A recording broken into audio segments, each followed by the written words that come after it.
Assalamualaikum warahmatullahi wabarakatuh. Saya Raffi Nur Alam Bisana dari Fakultas Teknik Industri kelas M dengan NIM 225222154. Pada saat ini saya akan membahas tentang intelektual, profetik, dan membumikan konsep ulul albab. Ulul albab secara bahasa berasal dari dua kata, yaitu ulul dan albab. Ulu yang berarti yang mempunyai, sedangkan albab mempunyai beragam arti. Kata ulul albab muncul sebanyak 16 kali dalam Al-Quran. Dalam terjemahan Indonesia, arti yang paling sering digunakan adalah akal. Karenanya, ulul albab sering diartikan dengan yang mempunyai akal atau orang yang berakal. Albab berbentuk jama' dan berasal dari al-lub. Bentuk jama' ini mengindikasikan bahwa ulul albab adalah orang yang memiliki otak berlapis-lapis alias otak yang tajam. Pembacaan atas beragam tafsir ayat-ayat yang mengandung kata ulul albab menghasilkan sebuah kesimpulan besar, yaitu ulul albab menghiasi waktunya dengan dua aktivitas utama, yaitu berpikir dan berzikir. Kedua aktivitas ini berjalan seiring sejalan. Ulul albab berzikir atau mengingat Allah dalam situasi apapun, mau dalam posisi berdiri, duduk maupun berbaring. Memenuhi janji, melaksanakan sholat, membayar infak, dan menolak kejahatan dengan kebaikan dan lain sebagainya. Di sini zikir dilakukan dengan membangun hubungan vertikal transendental seperti mendirikan sholat dan hubungan horizontal sosial seperti membayar infak dan menyambung persaudaraan.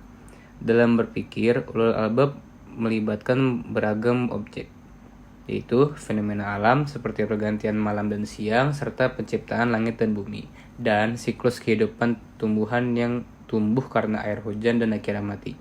Fenomena sosial seperti sejarah atau kisah masa lampau.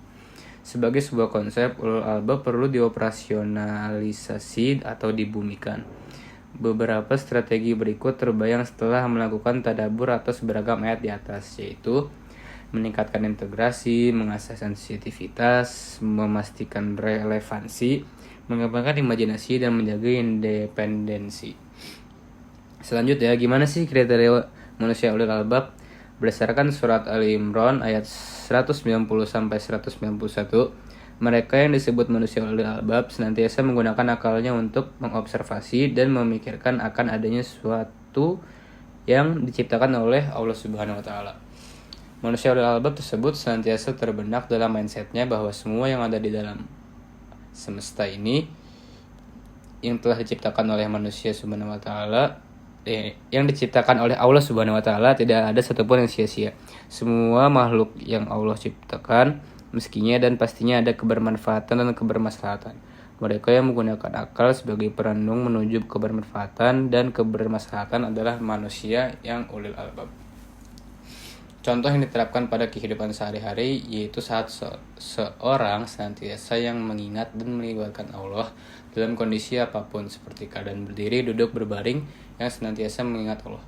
Contoh lainnya yaitu rajin belajar dan juga membaca buku pengetahuan. Dengan demikian, jika manusia dalam aktivitas kehidupan sehari-harinya senantiasa mengingat dan melibatkan Allah Subhanahu wa Ta'ala, mereka sejatinya figur manusia ulul albab. Mahasiswa harus mampu memposisikan diri menjadi fenomena alam dan segala fenomena sosial sebagai objek dalam berpikir. Artinya, seseorang mahasiswa mampu menuai pelajaran dari segala fenomena, meretasnya lalu menganyamnya guna menciptakan tatanan peradaban yang lebih maju dan humanis. Rahmatan lil alamin. Dalam kaitannya dengan zikir, mahasiswa juga harus mampu menjalin hubungan vertikal, yaitu hablum minallah, soleh individu dengan sebaik-baiknya. Dan lupa dengan hubungan horizontal yaitu hablum minan nas atau yang biasa dikenal dengan soleh sosial. Pandangan positif tentang masa depan dan oposisi terhadap kemapanan tampaknya menjadi prasyarat bagi tumbuhnya peradaban yang lebih maju. Mahasiswa yang telah mendapatkan banyak kepercayaan dan gelar perlu bertindak bersama-sama. Peradaban yang 1, 2, atau 3 langkah di depan kita menghadapi kita.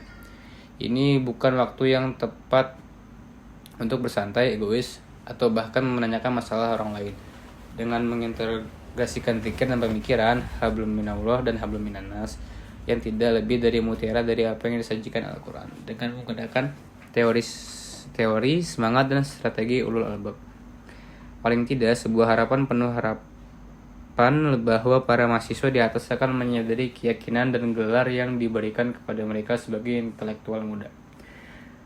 Kehidupan manusia di alam hanyalah sementara. Kekayaan pasti akan lenyap dan hanya amal baik yang tersisa untuk bekal akhirat. Manusia ulil albab adalah manusia yang tidak pernah melupakan Allah, Rasulullah, atau ajaran Islam. Semoga kita bisa menjadi umat ulil albab. Sekian dari saya, mohon maaf atas segala kesalahannya. Wabillahi taufiq wal hidayah. Wassalamualaikum warahmatullahi wabarakatuh.